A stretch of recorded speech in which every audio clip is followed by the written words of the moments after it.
السلام علیکم ناظرین، میں ہوں ریاض عاجز، اور ناظرین آج ہم بات کریں گے غزہ میں امن قائم ہوا ہے کہ نہیں یا ہوگا کہ نہیں۔ اگرچہ اس کی ساری تیاریاں ہو گئی ہیں، غزہ میں تمام قوتیں، حماس سمیت تمام قوتیں اس امن فارمولے پر ایگری کر چکی ہیں جو ڈونلڈ ٹرمپ نے پیش کیا، اور اس کے بعد اس کو انڈورس کیا گیا، اور اسرائیلی فوجیں بھی اب اپنے جو مقام تھا جہاں جہاں انہوں نے قبضہ کر لیے تھے اس سے کچھ پیچھے ہٹتی نظر آ رہی ہیں۔ یہ امن قائم ہوگا، اور قائم ہوگا تو کتنے عرصے برقرار رہے گا، یہ بڑے سوالات ہیں جو ساری دنیا میں اس وقت گونج رہے ہیں۔ ہم اس پہ ہی بات کریں گے۔ میرے ساتھ گفتگو کرنے کے لیے موجود ہیں سردار محمد اشرف صاحب۔ السلام علیکم جناب سردار صاحب۔ سردار صاحب، امن غزہ میں قائم ہو گیا، کیا ہو جائے گا مکمل امن؟ دیکھیے، 2 سال سے اوپر اسرائیل نے اپنی پوری ملٹری پاور یوز کر لی اور غزہ کے رہنے والے لوگوں کو صفحہ ہستی سے مٹانے کی پوری کوشش کی، صرف حماس کو ختم کرنے کے لیے، اور حماس کو ختم نہیں کر سکا۔ بالآخر یہ جو مسلم کنٹریز ہیں، عرب کنٹریز ہیں، انہوں نے مل کے جو ایفرٹ کیے اور پریزیڈنٹ ٹرمپ کو جو ہے پرسیو کیا کہ انہوں نے ایک فارمولہ اپنایا، اس فارمولے پہ ایگری کیا، اور لکیلی ٹرمپ کے اور نیتن یاہو کے تعلقات اچھے ہیں، تو وہ نیتن یاہو جو ہے ان کی بات سنتا ہے، اور اس کی مہربانی ہے وہ ٹرمپ کی بات سننا ہے۔ ورنہ اس سے پہلے تو یہ ہوتا ہے کہ امریکن پریزیڈنٹ جو ہے نیتن یاہو کا ایسا لگتا تھا کہ اس کا ماتحت ہے، جو وہ کہتا ہے وہی کرتا ہے۔ تو ابھی بھی ٹرمپ نے جو ہے نیتن یاہو کو پرسیو کیا ہے، اور حماس کو بھی عرب ملکوں نے، مسلمان ملکوں نے پرسیو کیا کہ بھائی آپ بھی اپنی پوزیشن کو تھوڑا ایمنڈ کرو، تاکہ یہ جو لوگ ہیں 69-70 ہزار آدمی مر گئے، 1.5-2 لاکھ آدمی زخمی ہیں، وہ سارا غزہ تباہ ہو گیا، وہ قبرستان بنا ہوا ہے۔ وہ تو ملبے پہ نیا شہر بن رہا ہے، بنے گا یا جو بھی ہوا، لیکن اس کو اسپیس دینا چاہیے، ٹائم دینا چاہیے۔ لیکن اس میں جو نیت ہے یا عمل ہے وہ سب لوگوں کو کرنا پڑے گا، خاص طور پہ امریکن رول جو ہے وہ بہت امپورٹنٹ ہے، چونکہ امریکہ ہی ایک ایسا ملک ہے جو اسرائیل کو پرسیو کر سکتا ہے، مجبور کر سکتا ہے۔ حالانکہ ویسے تو 90 لاکھ آدمی ہے ٹوٹل اسرائیل میں، اور یہ جو مسلمان سو کالڈ ہیں وہ 1 ارب اور 40 کروڑ ہیں، تو اگر ان کا جو پریشر ہے کچھ بھی نہیں ہے، زیرو پریشر ہے۔ تو لیکن سعودی عرب کا ابھی یہ جو میرے خیال سے ٹرمپ نے نیتن یاہو سے یہ کہا کہ ہو سکتا ہے سعودی عرب بھی تمہیں تسلیم کر لے، تو سعودی عرب کی کنڈیشن یہی تھی، اور خاص طور پر پاکستان کے ساتھ بھی یہی معاملہ ہے کہ وہ کہتے ہیں جب تک فلسطینی ریاست قائم نہیں ہو جائے گی اس وقت تک ہم جو ہے وہ۔ آپ کو آزاد فلسطینی ریاست قائم ہوتی نظر آ رہی ہے، اور حماس کی کیا پوزیشن آپ کو فیوچر میں نظر آ رہی ہے؟ دیکھیے، حماس کو تو ہتھیار چھوڑنے پڑیں گے۔ حماس کا جو کریکٹر ملیٹنسی کا ہے اس کو وہ چھوڑ کے پولیٹیکل پارٹی کے طور پر پرام جدوجہد کے ذریعے الیکشن میں حصہ لیں۔ Do you think they are willing to do so? They have to do it actually. Otherwise جو ہے وہ نہ تو غزہ دوبارہ تعمیر ہوگا اور نہ ہی اسرائیل چھوڑے گا، تو پھر وہ جو ایک موت کا کھیل ہے، زندگی اور موت کا جو کھیل ہے وہ جاری رہے گا۔ تو یہ حماس کے اپنے انٹرسٹ میں بھی نہیں ہے کہ بھائی بات یہ ہے کہ اگر حماس کے پاس آئیڈیالوجی ہے تو ملیٹنٹ کبھی اپنی ملیٹنسی چھوڑتا ہے آپ کے خیال؟ نہیں چھوڑا اسرائیل، دیکھو خود اسرائیل میں خود مینیجن بیگ، لیکن سیم میں اگر آپ کو روکوں اور میں تھوڑا سا ایڈ کر سکوں اس میں، سیم ان پاکستان کہ یہ ٹی ٹی پی والے یہ ملیٹنٹ ہے نا، اور ان کا مزاج اگرچہ ہمارے اداروں نے بنایا ایسا ملیٹنسی کا، آج وہ کسی بھی قیمت میں ملیٹنسی چھوڑنے کے لیے تیار نہیں ہے، اس لیے اس کے خون میں رچ بس گئی، وہ مزاج میں رچ بس گئی۔ دیکھیے ان کا کاروبار بن گیا، that is there civil strength. آپ یہ سوچو کہ ٹی ایل پی کے پاس سے کچھ لوگ تو کہتے ہیں اربوں روپیہ نو لوگوں کا نکلتا ہے، تو آخر یہ کیا مذاق ہے یہ ریاست کے اندر؟ ریاستیں بنی ہوئی ہیں چھوٹی چھوٹی، اور وہ ان کو پیٹرنیج حاصل ہے. میں تھوڑا سا اس حوالے سے میں اپنے موضوع پہ ہی رہنا چاہتا ہوں. اب ہم پاکستان کو ڈسکس کریں، مزاج جو بن گیا ہے ملیٹنسی کا، حماس کا بھی ایک مزاج ہے ریزسٹنس کا، مزاحمت کا مزاج کہہ لیجیے. چلیے آپ وہ مزاحمت کا مزاج چھوڑیں گے؟ بالکل چھوڑنا پڑے گا، کیونکہ دیکھیے یہ اس جو ایکارڈ ہے، یہ جو 20 نکات یا 21 نکات جو ٹرمپ والے ہیں، اس کے اوپر جو ایگریمنٹ ہے اس کو کچھ بیسز ہیں. اس کے بیسز یہ ہے کہ اس کے گرنٹور جو ہے یہ عرب کنٹریز ہیں، مسلم کنٹریز ہیں، ٹرکی ہے، پاکستان ہے، یہ ہے ایران بھی میرے خیال سے کافی حد تک اس میں انوالو ہوگا.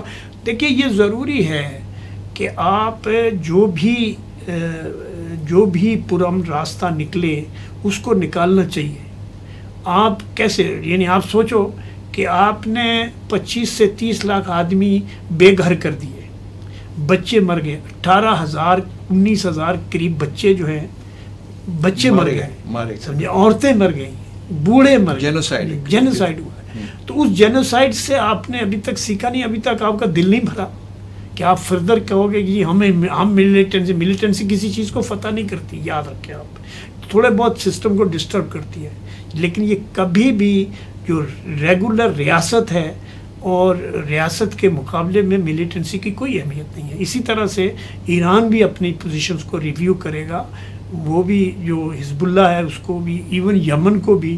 بالآخر ان سب ملکوں کو ایک دوسرے کے ساتھ ایڈجسٹ کر کے پرامن راستہ نکالنا پڑے گا، اکنامک پراسپیرٹی اور پروگریس کی طرف جانا پڑے گا. اس کے لیے جاننے کے لیے ضروری ہے کہ آپ سویلائزڈ اور پرامن راستہ اختیار کریں. اور اسرائیل کو بھی، اسرائیل کے دیکھیں نا، وہ اس نے میرے خیال سے ٹرمپ نے یہ کہا ابراہم اکارڈ مان لیں گے یہ سب، تو اس کا یہ خیال ہے. ابھی نیتن یاہو کا، اگر یہ نیتن یاہو پاور میں نہ رہے، کیونکہ آج کل اس کے اوپر آئی ہوئی ہے مصیبت، عذاب ہے، وہ پریزیڈنٹ ٹرمپ نے بھی کافی کوشش کی ہے، لیکن اسرائیلی عدالتیں نہیں مان رہی ہیں، وہ انڈیپینڈنٹ عدالتیں، وہ ان کا سسٹم ہے، they protect their own system. اب وہ نیتن یاہو جو ہے وہ بہت بڑا ان کے لیے وہ ہے، لیکن یہ ہے کہ اس کو اس پروسیس سے گزرنا پڑے گا. تو اگر نیتن یاہو کہیں فارغ ہو گیا تو میرے خیال سے اسرائیل میں جو باقی لیڈرشپ اگر کوئی آئے گی تو that will be more reasonable. اور اسی طرح حماس کی جو لیڈرشپ ہے، ٹاپ لیڈرشپ تو ختم ہو گئی ویسے ہی، اب وہ سیکنڈ درجے کے، تیسرے درجے کے لوگ آگے. اب یہ جو قید سے واپس آئیں گے اس میں سے کتنے لوگ وہ یہ نکلیں گے یہ تو پتہ ہے، لیکن سوال یہ ہے کہ سب نے لرن کر لیا ہے بھائی ملیٹنسی کا انجام فائدہ نہیں ہے، نقصان. اچھا، ابراہیم اکارڈ کی آپ نے بات کی. ابراہیم اکارڈ کے حوالے سے پریزیڈنٹ ٹرمپ نے کہا کہ سعودی عرب بھی اس میں شامل ہو جائے، اور سعودی عرب پہ بڑا دباؤ ہے امریکہ کی طرف سے کہ وہ اسرائیل کو تسلیم کرے، جیسا کہ آپ نے خود بھی کہا، اور اس ایکارڈ کا حصہ بن کر اس امن کو آگے بڑھائے. یہ امن، ابراہیم اکارڈ جو ہے، یہ براہ راست غزہ کے امن کو آگے بڑھا سکتا ہے؟ دیکھیے، جب پورے ملک میں یا پورے ریجن میں جو مفاہمت ہوگی تو اس کے امپیکٹ کے طور پر تو غزہ کے لیے بھی فائدہ ہے، فلسطین کے لیے بھی فائدہ ہے، اسرائیل کے لیے بھی فائدہ ہے، اور جو دوسرے ملک ہیں اس ریجن کے ان کے لیے بھی فائدہ ہے. لیکن اس کے لیے ضروری ہے کہ سنسیئر اور جوائنٹ ایفرٹ کیا جائے. دباؤ ڈالنے سے کچھ نہیں ہوتا، سعودی عرب کے اوپر دباؤ سے کچھ بھی نہیں ہوتا. وہ امریکہ جو ہے کہہ رہا ہے اب میرے ساتھ جو ہے دفاعی معاہدہ بھی کرے گا. ٹھیک ہے، آپ دفاعی معاہدہ کرو، بے شک کرو، لیکن پوائنٹ یہاں یہ ہے کہ وہ ابراہم اکارڈ سعودی عرب کی پالیسی ہے کہ جب تک فلسطینی ریاست کا وجود تسلیم نہیں ہوگا ہم نہیں مانیں گے. اور یہی پوزیشن پاکستان کی ہے کہ پاکستان بھی مان لے گا، حالانکہ ٹرکی ہے، قطر ہے، وہ تو سب. یہ جو نقطہ ہے نا، آپ امن کی بات کر رہے ہیں کہ امن سب کو ماننا پڑے گا، اور نیتن یاہو کو یا اس کی جگہ کوئی دوسرا اسرائیلی لیڈر ہے اس کو امن کو تسلیم کرنا پڑے گا. اور امن کا راستہ یہ ہے کہ آپ ان کو، فلسطین کو ایک آزاد ریاست تسلیم کریں. کر لے گا آپ کے خیال میں؟ اگر نیتن یاہو ہی بیٹھا رہتا ہے اپنی سیٹ پر تو یہ کرے گا؟ نہیں، وہ کرنا پڑے گا یار. ابھی یہ دیکھو نا، وہ تو کہہ رہا تھا ویسٹ بینک سے بھی نہیں جائیں گے، وہ سارا ماننا پڑے گا. ویسٹ بینک میں وہ نہیں، بستیاں آباد کر رہا تھا، تو اب تو منع کر دیا نا اس نے اسرائیل. اب تو ٹرمپ یہ کہہ رہا ہے کہ میں جب کہوں گا یہ کر دے گا. جب وہ ٹھیک ہے، ٹرمپ کے اپنی سٹائل ہے، جو مرضی کرے، بٹ پوائنٹ یہاں یہ ہے کہ اس ریجن سے امریکہ کو اگر اپنا انفلوئنس قائم رکھنا ہے تو اس ریجن کو پورا بنانا پڑے گا. اسرائیل کو پولیس مین بنانے کا کوئی فائدہ نہیں ہوا، امریکہ کو نقصان ہوا اور امریکہ میں اسرائیل کی سپورٹ کم ہوئی ہے. تو اس لیے یہ سارے لوگوں کا فائدہ اسی میں ہے کہ امن کا راستہ اختیار کیا جائے اور پراسپیرٹی کا راستہ اختیار کیا جائے. ایران کا آپ نے حوالہ دیا. ایران تو ظاہر ہے کہ اسرائیل کے وجود کو تسلیم ہی نہیں کرتا، اگرچہ پاکستان بھی نہیں کرتا، لیکن پاکستان تھوڑا ڈپلومیٹک انداز سے چلتا ہے. ایران براہ راست ان کی جنگ بھی ہوئی، کیسے کرے گا ایران تسلیم؟ وہ اپنی جو نظریات ہیں بیسک، اس سے کیسے ہٹے گا؟ بیسک نظریہ کیا ان کا بیت المقدس کی آزادی، اور اسرائیل کو ہم تسلیم ہی نہیں کرتے، یہ نظریہ ان کا تو نہیں کرے. گزشتہ 75 سال سے یا 60 سال سے نہیں ہوا تو ابھی کیا کر لو گے؟ ہم نہیں کرو. پوائنٹ یہ ہے کہ امن کا راستہ ایران کے لیے بھی فائدہ مند ہے، پاکستان کے لیے بھی ہے، سعودی عرب کے لیے بھی ہے، فلسطینیوں کے لیے بھی ہے، اسرائیل کے لیے بھی ہے امن کا راستہ. اس کے علاوہ کوئی چارہ نہیں. تو اگر حماس نہیں مانتی ہے، ایران نہیں مانتا ہے، ایران پھر اسی طرح سپورٹ کرنا شروع کر دیتا ہے، یمن سے حملے جاری رہتے ہیں، ادھر جو حزب اللہ ہے وہاں سے بھی وہ بھی دوبارہ تازہ سانس لے کے کھڑی ہوتی ہے، اگرچہ ساری ٹاپ لیڈرشپ تو وہ مار چکے ہیں جیسا کہ آپ نے خود بھی کہا. تو آپ سمجھتے ہیں کہ یہ پھر بھی امن ہوگا؟ لیکن امریکہ انوالو ہو، یورپ، دیکھو سب چینج ہو رہا ہے. ایسا نہیں ہوا. یورپ کے 20 ملکوں نے فلسطینی ریاست کے حق میں فیصلہ کیا ہے، اس میں بریٹن بھی شامل ہے. تو یہ ایک بڑا، فرانس بھی شامل ہے. تو یہ ایک بڑا ٹرننگ پوائنٹ ہے مڈل ایسٹ کی ہسٹری میں. تو اگر مڈل ایسٹ کو جو پرامن نہیں بنانا، آپ نے اسی طرح سے کشمکش جاری رکھنی ہے، تو یہ تو اس کا نقصان ہوگا ویسٹ کو ہی سب سے زیادہ، اور مسلمانوں کو اس سے زیادہ نقصان ہوگا. مسلمانوں کو تو نقصان کرانے کی عادت ہے نا، جن کو شہید بھی تو ہونا ہے نا بہت. کیونکہ پاکستان میں تو ویو چلی نا کہ بھائی آپ یہ کیسے تسلیم کرتی ہے. ٹی ایل پی والا معاملہ جو ہے یہ اسی کو بنیاد بنا کر انہوں نے آگے بڑھایا کہ کیسے آپ نے کر لیا. وہ خوش ہیں جن کے یہاں ہوا ہے، وہ خوشیاں منا رہے ہیں، وہ ریلیاں نکال رہے ہیں خوشی کی. پاکستان میں احتجاج ہو رہا ہے، توڑ پھوڑ ہو رہی ہے، کتنے پولیس والوں کو مار دیا. تو یہ پاکستان میں تو پاکستان جیسی یہ ہماری ریاست کے کریٹ کیے ہوئے پرابلمس ہیں. نہیں تو ہیں تو، لیکن ابھی وہ کیا کہہ رہے ہیں؟ اب تو ریاست سے اگینسٹ چل رہے ہیں نا. وہ ریاست ہمیشہ ایسا ہوا ہے، ہمیشہ دنیا میں جن لوگوں نے، جن ملکوں نے جن گروہ کو تیار کیا، اس طرح کے فیکشنز بنائے ہیں، وہ انہی کے خلاف استعمال ہوئے ان دی اینڈ. چاہے وہ اندرا گاندھی کو کا جو ہو، ابھی آپ دوسرے دیکھ لیں نا، جس ملک میں بھی دیکھ لینا ایون. تو یہ جو ملیٹنسی کا راستہ صحیح نہیں ہے. اچھا، آزاد فلسطینی ریاست سے آپ میں یا لوگ کیا سمجھیں سر؟ کیا اس کے پاس اختیار ہوگا کہ اسرائیل کہتا ہے کہ فوج آپ نہیں رکھ سکتے، اسرائیل کہتا ہے کہ دفاع کے لیے آپ یہ سارا نہیں کریں گے، انٹرنلی پولیس کو آپ کتنا ایکٹیو کر سکتے ہیں؟ یہ بھی تو مسائل ہیں نا. دیکھیے جب ریاست بن جائے گی تو سارے مسئلے حل ہو جائیں گے. اچھا، پہلے آپ کہتے پہلے مسئلے حل کرو، پہلے اسرائیل سے گارنٹی لو، پھر امریکہ سے لو، پھر سعودی عرب سے لو. ارے بھائی اس موضوع کے اوپر کافی کام ہوا ہے اور اسی کے نتیجے میں یہ بات ہوئی ہے. برٹن کے فیصلے کے بعد اور فرانس کے فیصلے کے بعد ٹرمپ کو بھی مجبوراً فیصلہ کرنا پڑا، ورنہ وہ تو نیتن یاہو کا گانا گاتے تھے، وہی کیا جی کا سب میں. آپ یہ کہہ رہے ہیں کہ ٹرمپ نے مجبوراً یہ امن معاہدہ کروایا؟ نہیں مجبوراً، ہی سا دا رائٹنگ آن دا وال.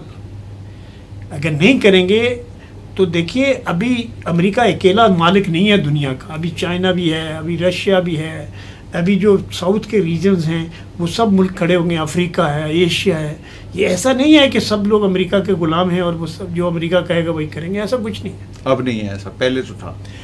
آہستہ آہستہ جاگ رہی ہیں قومیں، سمجھ رہی ہیں قومیں. ٹھیک ہے، بہت شکریہ سردار محمد اشرف صاحب. ناظرین، یہ سردار محمد اشرف صاحب کی گفتگو آپ نے سنی، اور ان کا یہ کہنا ہے کہ بالآخر امن قائم ہونا ہے اور سب کو امن تسلیم کرنا پڑے گا. حماس کو بھی اپنی ملیٹنسی ختم کرنی پڑے گی، اور اس کو سپورٹ دینے والے ملک ہیں، اس کے سپورٹر جو ہیں، ان کو بھی اپنا مزاج اور سوچ بدلنی پڑے گی. ظاہر ہے کہ میرا اشارہ ایران کی طرف ہے کہ ایران ان ساری تنظیموں کو سپورٹ کرتا رہا ماضی میں، لیکن اب امن کے لیے صورتحال بدلنی پڑے گی، اور خود اس کے اپنے ملک میں بھی آج جو حالات ہیں اس کے لیے امن کی طرف جانا پڑے گا. اجازت چاہتا ہوں. اللہ حافظ.